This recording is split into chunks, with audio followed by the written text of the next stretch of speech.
Dr. Mulrooney and I are excited to share some information to our board members on work that a committee of our teachers and administrators have been doing throughout the spring, which involves a pilot program for a new teacher evaluation system. So I'm going to hand it off to Dr. Mulrooney for the first few slides, and then I'll pick it up from there. Thank you. Okay, we're going to begin with an overview of our current teacher evaluation process. We currently use the Marshall model, which we've used for, I believe, 7 or 8 years. And as with any observation model, it's broken into tenured and non-tenured requirements. And our non-tenured teachers receive 8 10-minute observations throughout the course of the school year. Each of those observations is followed up with a post-conference where the observation is discussed, the lesson is discussed, feedback is given, those happen every single time, I should say. At least 2 of these observations are unannounced. However, the vast majority of the observations are unannounced in the Marshall model. For tenured teachers, there are 6 formal observations, each of them 10 minutes in length. At least 1 has to be unannounced, but the vast majority of them are unannounced for teachers. Of course, post-conferences take place after each observation as well. For every teacher in the Marshall model, there are at least 2 observers. So no teacher is being seen by only 1 administrator. So there's different eyes in the classroom, seeing the good things and making recommendations for growth and professional development. At the end of the year, at the end of the year is a summative conference where the teacher and the administrators review the rubric. Both of them fill them out individually, and you come together to discuss that rubric, to cite specific examples from the course of the year, to inform future plans and to make recommendations for, again, professional goals. The Marshall evaluation model does require for 10 observations annually, but the district applies for waivers that we can go down to 8, which makes it a little more manageable. In the Marshall rubric, there are 6 domains, and each domain has 10 standards for a total of 60 points that teachers are evaluated on. The domains are pretty comprehensive and cover every aspect of being a teacher. The first is planning and preparation. The second is classroom management. Number 3 is delivery of instruction. 4 is monitoring and assessment and follow-up with students. 5 is family community outreach. And 6 is professional responsibilities. So we used to have something called the DIAC committee. And in 2018, that DIAC committee kind of morphed, and it was no longer a requirement from the state, and Parsippany became the professional development committee. So in 2017-2018 school year, there were some concerns brought up at the DIAC committee from teachers. The first concern about the observation process was an unbalance in the frequency of observations. The goal is to have observations throughout the course of the year spread out evenly. What some teachers were finding is that the glut of their observations were coming either in the fall or the spring, and it wasn't really consistent throughout the course of the year. As a result, that was, of course, addressed via the DIAC committee. Some elementary teachers talked about being observed at non-academic times, be it a break right after fire drill, really not during instructional moments where they were displaying their skills and kids were engaged in academic concerns. Again, something that was then addressed via the DIAC committee. In the Marshall model, that summative conference is the first time that rubric is really addressed. And while administrators are referencing the rubric and might use language from the rubric in their written feedback, the summative conference is when the teacher and the administrator really get into that rubric. So as a result, some of those summative meetings were a cause for anxiety or defensiveness, as specific rubric points were hit that weren't really discussed throughout the course of the year. So at the end of the 2017-18 school year, the committee surveyed educators and administrators to see if they wanted to change, if they were happy with Marshall, if they want to explore another model. The results indicated that most individuals did not want to make a change and were okay with Marshall. 40% of elementary teachers did have an interest in looking at something else. So the DIAC committee, as a result, made no changes at that time. And it then became the professional development committee, highlighted with teachers from each building, skip committee, and we continue that process in the conversation and have moved on eventually to what Dr. Sargent will describe as this current pilot. To give you an idea of the observation load that supervisors face, here are 11 supervisors and their observation totals for the 1920 school year. You'll see it ranges from anywhere from 172 to 237 observations. These are the academic supervisors. This doesn't include the building administrators, the principals, the assistant principals. So there's a lot of time observing teachers and a lot of observations to complete. I think the biggest question that came of this process is what if the number of observations we required was less? And would that result in better conversations, more reflection, more coaching, and stronger partnerships? You know, the fear with 200 plus observations that it could become about compliance and simply getting them in as opposed to having, you know, meaningful, productive, professional conversations. So that's where we are now. At this point, I'm going to turn over to Dr. Sargent, who can go into the pilot a little bit more. Thank you, sir. Okay. So as Dr. Mulrooney indicated, with the sunset of the DEAC committee, we moved to a professional development committee with representation from every school. Every school sent a member of their SCIP, which is their school improvement team. And then many times we had principals and supervisors join that professional development committee as well. We began to look at some other models because this came up again as a concern and an interest. And if we look at other models being used in the state of New Jersey, you'll see here the various totals. And Danielson accounts for nearly 60% of what all school districts are using for their evaluation model. We are, as Dennis indicated, we're using the Marshall rubric, and we're one of 6% of districts using Marshall. If we look at just the top 4 models being used in New Jersey, there's McCrell, which is 8%, Marzano is 9%, Strong is 11%, and then there's Danielson, which is the most prevalent at the top. So once we moved away from using the DEAC committee in the 2017-18 school year and moved into our professional development committee, that committee has largely focused on planning and preparing for in-service opportunities, other professional workshops, many times during the summer or after school, and really taking feedback from their faculty colleagues to bring back to the professional development committee to help in planning what those days will look like. And that's been very, very productive and very meaningful.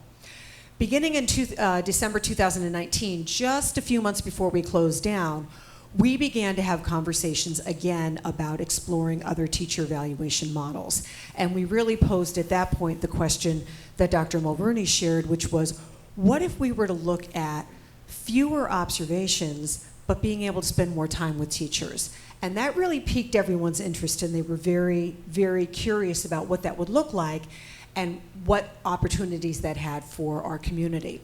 We agreed in the Professional Development Committee that those committee members would go back to their home schools and begin to just have conversations about that to sort of test the waters, to see if there was interest at the school level with not making a change, but just exploring some other models. Before we closed down in March of 2020, those conversations had begun, and there was agreement in those schools that had already had those meetings that they were interested in exploring other models. Some schools even went so far as to think about what other models they would particularly be interested in, and so Danielson, without being really promoted at any point, Danielson began to have some early interest among the schools. I think a lot because of the number of districts in New Jersey that use it. I think a lot of our teachers have friends and colleagues in other school districts who have had experience with Danielson and were able to share that experience informally with them. By February and April of 2021, so now we've returned back to school, we're in hybrid mode. We really were just focusing on, for the first several months of school, on making sure that we were supporting our teachers with technology, making sure that they were having all the supports that they needed to be able to do the very challenging work of hybrid instruction that was happening throughout the year. By the time we moved into February and late winter, springtime, the group was very interested in continuing this conversation. And so we really narrowed it down to looking at the 4 most prevalent models being used in New Jersey: Marzano, Strong, McCrell, and Danielson. We provided an overview of each of those models. I did some research and had feedback from school districts that were using those models about what they were liking about it, what was a challenge for them. And then based on that information, the Professional Development Committee decided that they really wanted to focus primarily on the Danielson model for exploration. And again, at this point, it was not, let's change to this. At this point, it's, let's learn more about it and see if we can try it out a little bit. By April, the Professional Development Committee was very strongly behind the idea of trying out Danielson, but they were also very cognizant, and I thought this was so very wise of the group. They were nervous about making a change for September, given the other things that are happening in September, and then they're absolutely right. But they didn't want to let it go, and so they raised the question of, what if we offered a pilot? And if a teacher wanted to try Danielson, they could, but there's no pressure to try Danielson. That way, if you wanted to stick with the evaluation model that we've been using for years, a teacher could absolutely still do that. And so with that premise in mind, we opened a subcommittee of our professional development group, and we had a subcommittee of any of the group members who were interested to work on deciding what would that pilot look like and what would the parameters of that pilot be. So we looked at the Danielson Framework, which is, instead of the 6 domains that Dr. Mulrooney talked about under Marshall, the Danielson model uses 4 domains: planning and preparation, classroom environment, instruction, and professional responsibilities. Many districts don't rate professional responsibilities until the very end of the year, because it looks at things like parent communication, how you prepare for parent-teacher conferences, what other professional responsibilities are you doing outside of the classroom. And those are things, as I'm sure you can imagine, that aren't easily observed during the time that you're in the classroom. So many districts save that for the end, and then the teacher and the administrator really focus on that together. This is what Danielson calls a SMART card. It's just a high-level overview of those 4 domains and then the standards that are within those domains. So if we look at, for example, the bottom pink quadrant for domain 3, which is instruction, when an observer is in a classroom observing a teacher, they're looking at, under the instructional domain, they're looking at how that teacher, how that educator is communicating with students, how that educator is using questioning and discussion techniques, how that educator is engaging students in learning, how that educator is using assessment, and how that educator is being flexible and responsive. Because we know that the lesson you plan is not usually the lesson that ends up happening, because things happen, and we are all human beings, and the best teachers adjust and make new plans right in the middle of the lesson, and we appreciate that and we acknowledge that.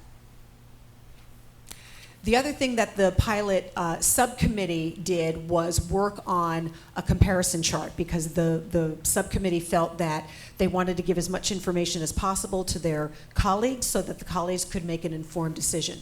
So on the left-hand side of the chart is what happens during a Marshall teacher evaluation for our non-tenured staff and our tenured staff. And then on the right-hand side, this is what it would look like if you're using the Danielson model. So you'll see the difference between just the non-tenured, for example. Non-tenured teachers would have 8 observations, 10 minutes only. On the Danielson model, there would be a minimum, and you can certainly do more than that, but there would be a minimum of 3 observations, and then we talked about the length of that. So 2 observations would be for a minimum of 40 minutes, typically a class period, or at least a chunk of a beginning, middle, and end of instruction, not to exceed a full class period. And those would be announced in advance. 1 observation would be for approximately 20 minutes, and that shorter observation would be unannounced. We still do want to adhere to New Jersey Department of Education requirements that there do need to be more than 1 observer for non-tenured instructors, so that's written into that. And then we still absolutely wanted to encourage brief walkthrough visits, because we just think that that's good practice both for teachers and for administrators. And then the tenured version is below that. We prepared a packet of information that we kept online We shared that out in a letter with the entire faculty in the district and asked them to complete a survey indicating their interest level in either Marshall or Danielson. And as you'll see, more than 52% of our entire district staff were very interested in trying out the Danielson model, which I thought was really exciting. I think it spoke well to the teachers on the subcommittee who really worked hard to speak with their colleagues and make sure that any questions that they had were addressed through either small group meetings or faculty meetings. So our next steps, and much of this has been done already, include articulating with T-Eval, which is the platform that we use that houses our evaluation protocols. We're working with them so that they can include the Danielson evaluation template on the platform. That's already a work in progress. We are arranging for training for our building principals, vice principals, supervisors, full administrative team during our August leadership retreat so that everyone is trained on the Danielson model. Very nicely, many of our administrators have used Danielson in other districts and they're already familiar with it, but this is a chance to make sure that everybody hears the same thing and is utilizing the same practices. We agreed as not only a professional development committee, but as an administrative team that we will not begin formal observations. That doesn't mean walkthroughs won't happen and visits won't happen, but we won't begin formal observations until October. This gives everyone a chance to welcome students back, to begin to start the school year in a very positive manner, focus on classroom culture, and then we thought the observations could begin by October. That would also give us time to train the teachers who indicated they wanted to be using the Danielson model. We have time to do that with them.